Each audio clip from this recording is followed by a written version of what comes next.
I am Chris Kaler. And I'm Amber Fashion Kajin Casley, and tonight we're back again, guys, with called Yes, Peekaboo. Episode 19. Yes. Last episode was so intense, dude! Okay, Big Brother showed up. I don't know if it's the Crown Prince, but it's Lelouch's face with different hair. It's crazy. He looks really sad too, so there's that. Aww. Showed up with his big ship at the end. I mean, what was happening? I mean, Lelouch had Suzaku, and then it started with a conversation. It ended with, I'm gonna keep you here so the missiles can blow us all up and you're gonna be dead. So he's like, oh, are you willing to sacrifice your life? And he's like, I mean, orders are orders. Follow your heart, goddammit! And people are like, oh no, I mean, if you let yourself die, we'll bury Zero with you. You'll do a great thing for your country. People will remember you as a hero. And I'm like, probably not. Anyway, Karen just jumped out of her, I was about to say, yeah, good end, thank you. Karen jumped out of her good end. And she was like, oh, my name, I'm Karen, you know me, stop this. But good thing is, he didn't really look at her, so I don't know. Euphemia was on her way as well. It ended with Lelouch just taking his part of the mask off, you know, the one that shows his eye, and I think he gave an order to Suzaku, I just don't know what. The brother showed up and started shooting. There's a lot of stuff happening. Guys. Yeah, there's a lot of stuff happening now, so let's jump in this episode and see what he actually ordered Suzaku. Alright. Let's go.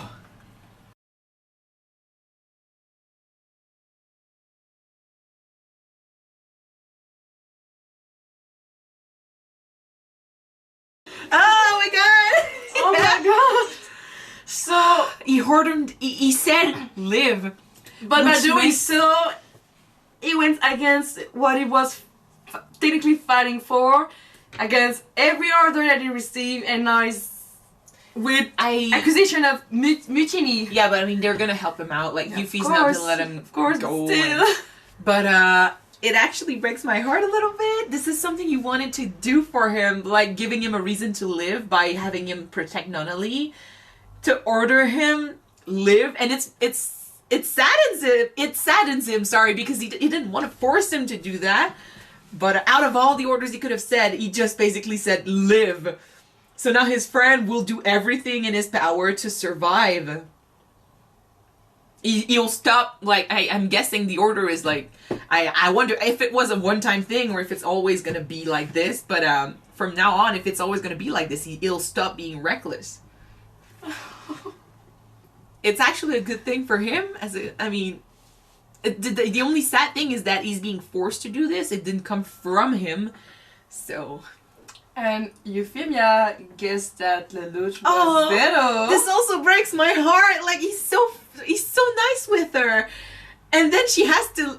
See him do his Zero stuff, like just threaten her and just be like mean and just accept this persona, and she's saying nothing. She won't betray him. She cried when she found out. It was so sad, because yes, she thought he was dead. And he cares about her. That's new news for us to learn that Cornelia really appreciates Lady Marianne's Lelouch's mother.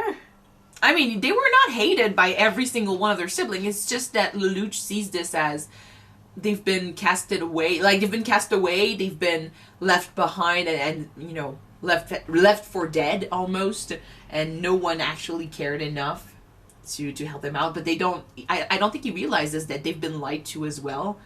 But the first prince and the first princess, right? They're the ones that supposedly know what happened. But I was surprised at first, because we were like, yes, some of them might know, but then we heard Euphy and Cornelia talk about this, and they were like, the way they took Lelouch and Nunnally from us, and I was like, they're talking about 11, so they really think that 11's killed Lelouch's mom, and they took away Lelouch and Nunnally. Like, they really think that's how it happened, so I'm like, they don't know the truth either. Just like Clovis's reaction when he saw Lelouch alive, like right before he got killed, he was like, oh man, so happy. And then, brother, I never thought, like, I was never on that side. I thought you were dead. Like, I'm not one of these guys. And Lelouch is just too, he was about to kill his other brother too right here, so. I think it's easier for him to be nicer to people like Euphy because she reminds him of Nunnally. He spent time with them, but he was never really close to the others, so he sees them as more of his father. Yeah. People that fight for his father, for what his father stands for, and he despises that. But now we also learned that the reasons behind everything might not be what the father said. But if that is really the real reason of everything, it's worse. Oh, it's a lot worse. Because he's not thinking about his empire, his people to be the greatest of every single land or country. Yeah. He's just thinking about himself. That means that if the truth comes out, maybe the kids are gonna turn against their dad. That would be interesting. If they find out, if someone like Euphy learns that her dad is trying to, overcome everyone and be like the ultimate ruler, not for their country, but because he's basically trying to find a path to immortality or a path to the power or just a path to whatever this place is. I don't know. He wants access to this power. Like, he's obsessed with whatever this is. We still don't really know, but he's obsessed with this. It's personal. It's selfish need. If she figures that out, she won't stand by it, I'm guessing. She won't be like, oh, let's kill him, but I mean, I'm hoping that maybe if they figure out that this is what's going on, they might join Lelouch's side. Maybe not join his side, but at least rebel a little bit. Maybe. I just love that when Karen just call her a useless princess who can do nothing. She went first, like, oh my, I don't care about my safety, just beat the shit out of her. That's her whole issue, I think. She's always put to the side. Like, real things were happening during the thing at the museum, and she was just in charge of putting a ribbon on a piece of art. People were asking her actual questions about politics and about herself and about her knights and stuff, and the people in charge around her were just like, oh, don't ask her anything about politics. And I'm like, she wants to answer. She wants to have her say. Can she answer though? I mean, she knows stuff. It's just that she's not used to being in charge of anything. She's always like, she's the little sister. She's always the one that has to follow orders. She's the pretty one who needs to be cute for the media. She chose Suzaku as her knight, and people were saying like, oh, she chose him because she's probably like in love with him. She's a teenage girl. They don't take her seriously. Well, I would have chosen because I'm in love with him too. Come on, have you seen his cutie face? I mean, no, I understand what you meant. Yeah. Yeah, she's not taken seriously, and it's sad for her because she can actually do stuff. She's the one who figured out, like, she's the one who met Zero once, and she figured out that it was Lelouch. Suzaku met him, Cornelia met him, everyone fucking met him, and no one can figure it out. And it's not that crazy because he talks the same. He's got even the same freaking voice, the same, like, he likes the same dramatics and stuff. He's all for theater. Wait a minute, that's familiar to me. Suzaku. My brothers use the same hand gesture. I mean, he's one of my brothers. Out of all of them, I would think Suzaku would figure it out, but I think it's because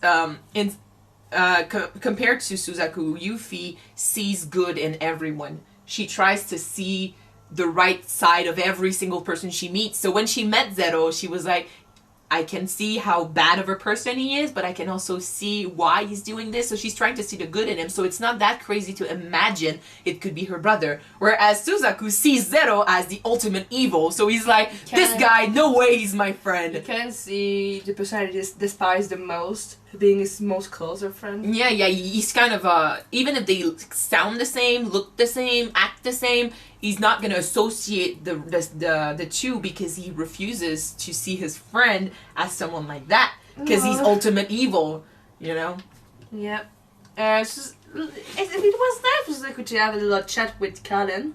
Oh, that whole episode was about two different sides just being together, discussing their logics, discussing their why they're fighting. It just goes to show that none of them are wrong. They all have valid points, valid reasons to fight.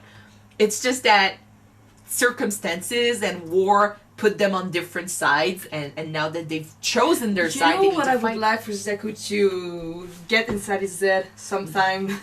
That his way of thinking is not the only good way of thinking. That people, like you said, people have reason to fight, reason to keep fighting, and to maybe sacrifice their lives or want to take I don't think he. violence as a way. I don't think he judges like Karen's reason for fighting. He didn't judge it. No, but he was he like, kept saying that your way is wrong. It's the wrong thing. You need to think by my way of thinking. the way he says it, yes, but I think in his mind it's just that Karen's way of fighting means violence, and he's against that. He's not judging her, like he understands where she comes from. It's just that in his head, everything that leads to violence is wrong. He's not wrong here either. I mean, yes, violence is a terrible thing. It's just that your way is not much better. No one is, like I said several times, no one is right in this show. No one is wrong. No one is right. The only person that's causing all of this is the Emperor, because he's going after something for himself, and he's putting all of them into these situations. Like Euphy and Lelouch, they actually, they interact with one another really good, and they're very okay with each other. It's just that circumstances put them on different sides of the chessboard, and they understand that. They're basically saying, like, it would be good if you could go back to that time. Like, Euphy is not blind here, and she's not, trying to see the perfect pink world around her. She knows that no way Lelouch is going to switch sides. She didn't even try to tell him, like, stop what you're doing. Yeah. She's just saying, it's sad that now we have to do this, that now we are in this position. I wish we could go back. And Lelouch thinks the same. He's like, yeah, me too. I would love to go back to that time when everything was simple. But now it's not. Now we have to do this. They understand. Yeah. Oh, man. It's sad. It's a really sad show. It's a very intense one, too. Alright, we're going to move on to the next episode. See what happens. So thank you guys so much for watching this one with us. If you want to see the next one right away, it is already up on Patreon. The link is in the description. So you know what to do, guys. You can go down there, click and subscribe. And if not, just wait for next holiday to come up on YouTube. Yes. And which one you prefer. Bye, guys. Bye.